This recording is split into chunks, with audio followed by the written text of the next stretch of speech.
All right, let's dive right into today's explainer. If you're a student of history, or maybe an aspiring public servant, what we're covering today is absolutely vital. We're going to look at how the deeply human and, frankly, fallible character of our past leaders can actually guide us through today's impossibly complex policy crises. You see, we aren't going to treat history like some sterile list of dates to memorize. No way. We're looking at it as a vibrant, messy narrative of people making agonizing choices under immense pressure. By walking in the footsteps of leaders like George Washington and Harry Truman, and then contrasting their incredibly constrained approaches with the modern government interventions that sparked the 2008 housing crash, we're going to uncover some fundamental truths about civic responsibility. We have to start with this incredibly powerful reminder from Thomas Jefferson. This really sets the stakes for our whole discussion today. The late historian David McCullough deeply believed that a democratic society literally cannot survive without a profound understanding of its past. Think about it. If you don't know history, you have zero context beyond your own lifetime. You can't accurately judge a new public policy because you have no idea what came before it, right? We have to learn from the agonizing choices of the past if we want to protect our freedom right now. So let's look at one of the most famous figures in American history. We so often treat guys like Washington as these untouchable marble icons. But the reality? Washington was a flawed, uncertain human stepping into immense, unprecedented power. Imagine being an untested commander leading a starving, freezing, wildly outmatched militia against the absolute juggernaut that was the British Empire. And then later, as president, he had to shape a fragile new republic with literally no blueprint to follow. Understanding just how vulnerable he was makes his ultimate achievements so much more extraordinary. Moving into our first core concept, the burden of the hero. Let's explore how true leadership is so often defined by deep moral complexity, rather than just abstract, perfectly engineered planning. A lot of history's greatest leaders were guided by something called the constrained vision. It actually echoes the Stoic wisdom of leaders like the Roman Emperor Marcus Aurelius. It's this acceptance that reality is just inherently messy. Resources are finite, human knowledge is strictly limited, and there are almost never perfect solutions, mostly just incredibly difficult, painful trade-offs. A leader with a constrained vision faces these impossible hurdles with composure and integrity rather than trying to force a flawed world into some utopian mold. And George Washington literally embodied this constrained vision. He takes command of this untested army in 1775, sure, but his most staggering achievements were actually acts of restraint. He voluntarily stepped away from absolute military power in 1783 and then just walked away from the presidency in 1797. That profound self-discipline to surrender power, that proved that individual character and moral restraint are just as decisive as any battlefield strategy. He understood his own human limits and the limits of power itself. Okay, let's shift gears a bit. We're going to take this historical wisdom and build it into an economic critique of modern leadership using the brilliant insights of economist Thomas Sowell. So the crucial point that classical economist Adam Smith and later Thomas Sowell pointed out is the absolute danger of top-down social engineering. They called it the chess pieces fallacy. This is the incredibly arrogant assumption by some leaders that they can just arrange a society as easily as moving pieces on a chessboard. But they forget one massive detail. Human beings are not wooden pieces. People have their own conflicting wills, desires, and incentives that will completely derail the best-laid plans of distant social engineers. What we're really looking at are two totally clashing approaches to leadership. On one side, the constrained vision. It relies on individual integrity and humbly accepts that human reality requires tough trade-offs. On the flip side, we have the open-ended fallacy. This is that dangerous modern hubris, the belief in utopian top-down social planning that ignores the limits of resources or human nature. When leaders get trapped in this open-ended mindset, they try to solve deeply complex issues with sweeping mandates. And sure, they might look brilliant on a whiteboard, but they usually fail spectacularly in the real world. Now, let's neutrally apply these economic fallacies to a devastating modern crisis. We need to see exactly what happens when the chess pieces fallacy goes completely unchecked by reality, specifically looking at the 2008 housing crash. But before we look at the specific policies, we have to understand the fallacy of composition. This is the flawed belief that what's true for one part has to be true for the whole.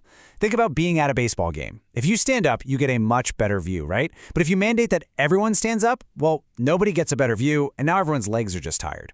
Sowell argues that affordable housing mandates suffered from this exact fallacy. Assisting one qualified person to buy a house is great, but attempting to force widespread homeownership across an entire economy, it just doesn't scale. Let's break down how government interventions, which genuinely were intended to do good, actually created devastating unintended harm. Take land use restrictions in places like California. They were meant to preserve open spaces, but they artificially shrank the supply of buildable land, causing housing prices to just absolutely skyrocket. To counter that, affordable housing quotas and down payment assistance programs were pushed from the top down. But instead of helping, this pushed highly risky, complex mortgages onto vulnerable, low-income buyers who completely lacked a financial safety net. The result of treating the economy like a giant chessboard was just staggering. By the period between 2005 and 2007, an unbelievable 40% of the mortgages that Fannie Mae and Freddie Mac purchased were subprime or non-traditional. 40%. By lowering the qualifications for mortgages just to hit a political goal, the system inadvertently loaded up on massive systemic risk. You know, a lot of policymakers operate under the zero-sum fallacy, the idea that to help one group, another has to be penalized. But ignoring the strict constraints of the market in pursuit of an open-ended crusade, that created a negative-sum disaster. Literally everyone lost. The housing bust, the bank failures, the ensuing economic crisis, it left the entire global economy incredibly vulnerable to collapse. It's a stark, painful historical lesson in what happens when abstract policy arrogantly ignores human reality.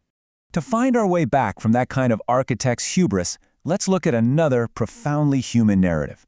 We're going to examine a leader who wholly embraced constrained choices, Harry Truman. Truman's story is endlessly fascinating to me because it proves that enduring leadership is rooted in moral character, not an elite pedigree. I mean, the guy was a small-town farmer and a failed haberdasher, yet he was thrust into this immense, terrifying burden, ending World War II, navigating the dawn of the atomic age, and managing the early Cold War. He was profoundly ordinary, but called upon to make some of the most agonizing decisions in human history. I want you to really think about this for a second, especially if you're planning a career in public service. How do you lead when literally every option on the table is a terrible one? Truman didn't have the luxury of utopian planning. He had to make trade-offs with no perfect solutions. The decision to authorize nuclear warfare to end the Pacific conflict is the ultimate example of a constrained, agonizing reality. It wasn't about moving chess pieces. It was about bearing the crushing moral weight of a terribly flawed world. Truman didn't hide behind lofty rhetoric or the grand illusion of perfect control. He readily admitted when he lacked knowledge, but he learned quickly and acted decisively. He accepted total, unblinking responsibility. The buck stops here. And he made choices based on moral integrity over political safety, like desegregating the U.S. military, knowing full well it could cost his party millions of votes. He faced reality with deep honesty and an absolute sense of duty. So, bringing it all together, what does this actually mean for us today? What should we take away from these immense historical and economic lessons? While David McCullough often pointed to the American painter Thomas Eakins as a supreme model of integrity, Eakins prioritized unvarnished authenticity over flattery in his portraits, even when his subjects absolutely hated it. Just as Eakins painted life exactly as it was, we have to relentlessly respect historical and economic truths. We just cannot afford to flatter ourselves with utopian open-ended policies if the unvarnished truth shows they're causing active harm. True civic virtue requires a relentless dedication to reality. The main takeaway here is that we must actively build specific habits of character. Cultivate a deep, relentless curiosity. Always ground your understanding in hard facts, not just convenient political narratives. Accept human fallibility. Categorically reject the chess pieces illusion that a few smart people in a room can flawlessly control a complex society. And always understand that every single policy comes with difficult economic trade-offs. These are the actionable civic habits that truly build a leader's character. To figure out how to lead and how to responsibly structure our society, we have to stop viewing history as rote memorization. It's a vibrant, messy, human narrative.